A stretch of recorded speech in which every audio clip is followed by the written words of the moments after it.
महत्व दिया भगवत गीता को। उन्होंने स्वयं ही इसकी टीका लिखी है, स्वयं टीका लिखी है, समस्त आचार्यों की टीकाओं को पढ़ करके अपने अनुभव से, और इसका नाम दिया श्रील प्रभुपाद जी ने Shrimad Bhagavad Gita as it is, नाम दिया। हमने जब सबसे शुरू में बनारस में प्रभुपाद जी के इस गीता को देखा, तो पढ़ते ही मैं जल गया। ऊपर जब देखा एज इट इज, मेरे मन में एक बार आया कि क्या यही सन्यासी गीता को ठीक से समझा है? एज इट इज लिखा है, देखिए ऐसे। इतनी हमारी शुभ भावना थी प्रभुपाद जी के प्रति, लेकिन दोष दृष्टि भी हो गई। एज इट इज, लगता है कृष्ण के बाद यही व्यक्ति समझा है गीता को, गीता एज इट इज लिख दिया, गीता जथा रूप। तो उसी अमर्ष में, उसी क्रोध में मैं भगवत गीता खरीदा।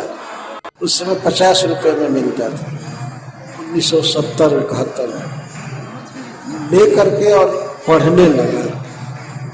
मैं अंग्रेजी ठीक से पढ़ रहा था, तो इंट्रोडक्शन पढ़ा। इंट्रोडक्शन में श्रील प्रभुपाद जी ने 5 चीज बताया था। ईश्वर, माया जिसको नेचर कहते हैं, जीव, कर्म और काल। प्रभुपाद जी ने कहा कि भगवत गीता में इन्हीं के बारे में ज्ञान दिया गया। मैं ध्यान से पढ़ने लगा, ईश्वर का क्या मतलब हुआ, जीव का मतलब कर्म, काल और प्रकृति, माया।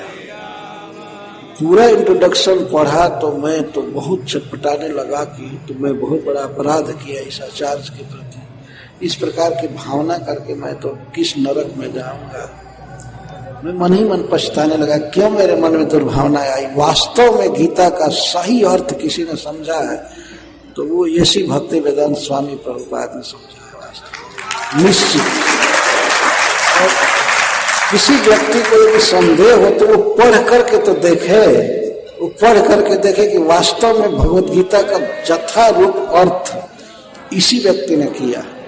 और आचार्यों ने किया है, जिन्होंने संस्कृत में किया है, बड़े बड़े आचार्य जैसे विश्वनाथ चक्रवर्ती ठाकुर, बलदेव विद्याभूषण और सब, श्रीपाद शंकराचार्य जी, जो भी किए। लेकिन वास्तव में इस लोक भाषा में, अंग्रेजी में जो प्रभुपाद ने क्लियर अर्थ किया है, ऐसा कहीं नहीं है। और गीता जो भी है भ्रमावा है। अब कुछ भी पढ़े, जैसे लोकमान्य तिलक की गीता है, कुछ भी समझ में नहीं आता है। मैंने पढ़ा है उसको। और अरविंद की गीता है, वो तो महान जंगल है, उसमें कुछ भी नहीं समझ में आता है कि क्या कहना चाहते हैं। श्लोक का कोई अर्थ नहीं खोला है। राधा कृष्णन की गीता में पढ़ा हूँ, महात्मा गांधी का भी लेख गीता पर पढ़ा हूँ, विनोबा जी का पढ़ा हूँ। लेकिन सबके पढ़ने के बाद जब मैंने प्रभुपाद जी का पढ़ा तो पूरा सेटिस्फाइड हो गया कि वास्तव में यह गीता का सही अर्थ है।